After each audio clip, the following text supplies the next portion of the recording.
brought to you by our friends of the British Council.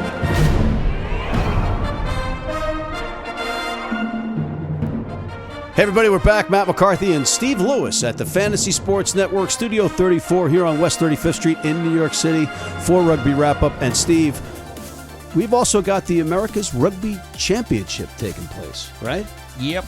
This is the second year of this iteration. It's the third year total. So 6 teams playing, Canada, US, Uruguay, Chile, Brazil, and Argentina. Last year, the US won in points difference over Argentina. Important to know, 5 countries are, it's test matches, so they award caps, except for Argentina. Argentina are considered, Argentina is a team, probably somewhere between the second and third in terms of relative strength and depth. Right, it's not the Pumas, it's not the Jaguars, yeah. It's the Argentine 15. Absolutely, so that's the competition. It's a fantastic competition funded by World Rugby in order to give these Tier 2 countries more games. Great for American rugby. We get more games, more players in action, top level, rather than just 2, 3, 4 games a year. So it's a vital championship for us. Important this year because obviously it's Gary Gould's first outing. In many ways, however, I don't really think you could judge this outing necessarily on him. In terms of selections, it's not really his selections. Right. But obviously he needs to get in, install his systems, get comfortable with players, and see what he's got, and then he can move forward into the summer test window. But it's his first outing, so that's probably the key thing. What's something that you think we should be looking for? What's something that you're looking for to come out of this whole thing? I don't know. I mean, you could say positionally, right? There's some good battles there. Nyan, Davis, and Augsburger. You know, Hooker is up. You got Malcolm. You've got Dylan Fawcett coming in the picture. Hildebrand coming back in the picture. So those kind of things are interesting. Dylan Fawcett, side note, from what I understand, Dylan, the nickname The Butcher, I want to know where you got the nickname The Butcher, because there's some controversy around that. Yeah, I can't comment on that, so we'll move on by that one. So that kind of thing's interesting, and you know, there's I think a 34-man squad, so there's going to be surprises, there's going to be some disappointments, and hopefully there'll be some discoveries. Again, there won't be any caps given out for the Argentinian game. Correct. But there'll be caps for the other matches? Absolutely. Interesting. What do you think of the criticisms in the past that we were giving out too many caps too quickly?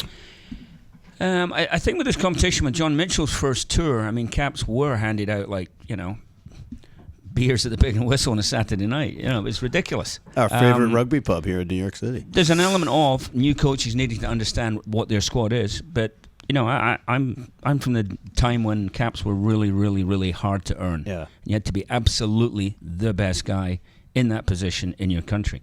Whereas now, you know, the need for 23-man squads, injuries, attrition, as we talked in the last segment, you need bigger squads, no question. But a cap's a cap, and it shouldn't be cheaply won. And you know, it's important to clarify that Mitchell came into that setup with the players already selected. It's very similar. Right, so it wasn't like he was dishing out those caps.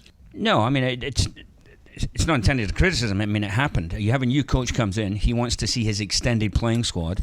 This is the vehicle through which he can see them. So these guys are going to get caps. I wouldn't get hung up on that. You know, it's more games for American rugby players in a higher level environment. So I think that's a good thing. We're just old-fashioned and bitter about not being capped. Yeah. 3 players that we should look for specifically, talent-wise, in this American squad. Well, I think about the unknown. The unknown players. I mean, Dylan Fawcett is one who's been around in American rugby now for some time, with Life and then with Old Blue. I think he's a terrific hooker, terrific player. So this is his opportunity now that he's qualified. The Irish funny talker. That's correct, and he's a very funny talker. Yeah. He's unintelligible. Even I'm from not that far away, and he's hard to understand. I'm intrigued by this young scrum half, Ruben De Haas, 19-year-old. He's a product of Salty's work at Ear and places like that. So challenging, say, Salty established Thompson. players. Yep. established players like Davis and Augsburger. So I'm excited to see him. Obviously, no McGinty.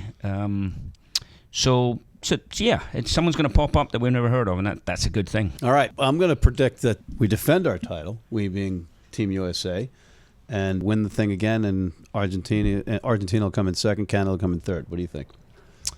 I go Argentina. I just think there's more strength and depth. Hopefully we are second.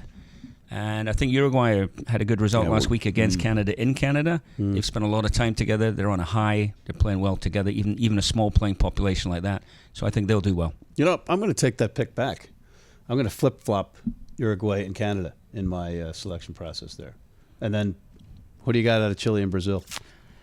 I think Chile are a bit of a downturn. I think they sort of peaked 2-3 years ago from the little I know, or the little I've observed. Brazil are an interesting thing. I mean, they had that shock result against the US, but it's a big country. World Rugby is devoting a lot of resources there. They're gonna be somewhere soon, but I don't think it'll be the next couple of years. All right. On that note, we are out of time, and I want to thank Steve Lewis and the staff here, and we're rooting for a great Americas Rugby Championship, right? Go Eagles. Matt McCarthy for Steve Lewis, signing off for Rugby Wrap Up.